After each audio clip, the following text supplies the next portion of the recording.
Hello bachcho, let us read this given question. So the given question says that find the ratio of the currents as measured by ammeter in two cases when key is open and when key is closed. तो देखिए हमें यहाँ पे क्या निकालना है, ammeter का ratio निकालना है, मतलब करंट का रेशियो निकालना है जब की ओपन है और जब की क्लोज है। तो देखो सबसे पहले हम क्या करते हैं, की को ओपन कर देते हैं। तो की ओपन के लिए क्या हो जाएगा, देखो अगर की ओपन है मतलब हमारी फिगर कुछ इस तरीके से आ गई, राइट। यहाँ पे ये 2R और यहाँ पे ये R, की ओपन है मतलब बीच में तो कोई काम ही नहीं है। तो यहाँ से कुछ इस तरीके से ये हो गया हमारा एमीटर और यहाँ पे हो गई बैटरी, ठीक है। और ये हो गया R, यहाँ पे आ गया ट्वाइस R, यहाँ पे ट्वाइस R और ये R। आप देखो ये दोनों सीरीज में दिख रहे हैं, है ना, और ये दोनों सीरीज में है एंड ये दोनों आपस में पैरेलल में है, राइट। तो अगर मैं सीरीज कनेक्शन सॉल्व करूं तो R प्लस ट्वाइस R कितना हो जाएगा, 3R हो जाएगा। मतलब कुछ इस तरीके से आ जाएगा, यहाँ पे 3R, यहाँ पे 3R, राइट, ये 3R और ये 3R। तो कुछ इस तरीके से हमारा कनेक्शन आ जाएगा, मतलब पैरेलल कनेक्शन। तो जब की ओपन है तो R इक्विवेलेंट कितना आ जाएगा, 3R/2। अब करके देखिए, सीरीज कनेक्शन सॉल्व कीजिए, R plus twice R 3R आ गया, मतलब ऊपर में 3R नीचे में 3R। अब ये जो 3R और 3R है ये पैरेलल में कनेक्टेड है। तो एक छोटा सा कंसेप्ट है कि जब भी इक्वल अमाउंट के रेजिस्टर्स पैरेलल में कनेक्टेड होते हैं हमेशा उनका हाफ कर दो, इसीलिए मैंने डायरेक्ट आंसर लिखा है। देखो 3R दिख रहा है मुझे और दूसरा रेजिस्टर भी 3R दिख रहा है, मतलब दोनों रेजिस्टर्स की वैल्यू यहाँ पे सेम है।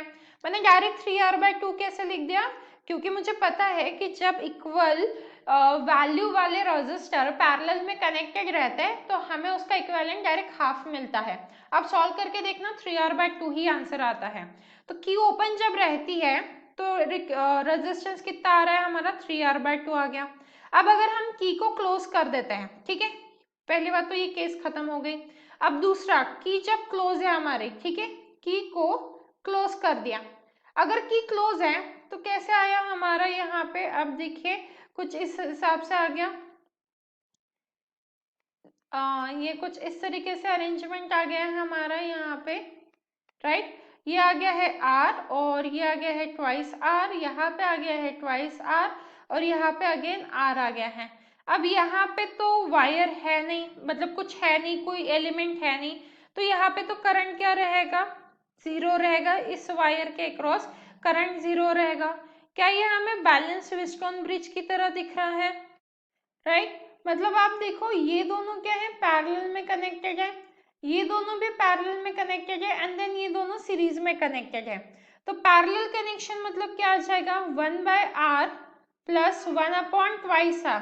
तो इसका आंसर आ जाएगा 2 + 1 और यहाँ पे आ जाएगा 2R, राइट। तो अब देखो ये आंसर आ गया हमारा, यहाँ पे फाइनल आंसर क्या आ जाता है, यहाँ पे R इक्विवेलेंट क्या आ जाएगा, यहाँ पे 2R/3। मतलब मैं इसे रिप्लेस कर सकती हूँ 2R/3 से और इसे भी रिप्लेस कर सकती हूँ 2R/3 से। तो यहाँ पे क्या हो जाएगा, ये हो गया 2R/3 और ये भी हो गया 2R/3, ये 2R/3 एंड ये 2R/3। अब दोनों सीरीज में कनेक्टेड है तो 2R/3 प्लस 2R/3 में कर सकती हूँ। इसका आंसर क्या आ जाएगा हमारा, 4R/3 आ गया। अब हमें रेशियो किसका चाहिए, व्हेन की ओपन है एंड व्हेन की क्लोज्ड है। तो यहाँ पे क्या हो जाएगा, I1/I2 अगर हम करते हैं, I1 की वैल्यू क्या कैसे आ जाएगी, V/R। R क्या है, 3R/2, तो ये ऊपर 2 लिख दिया।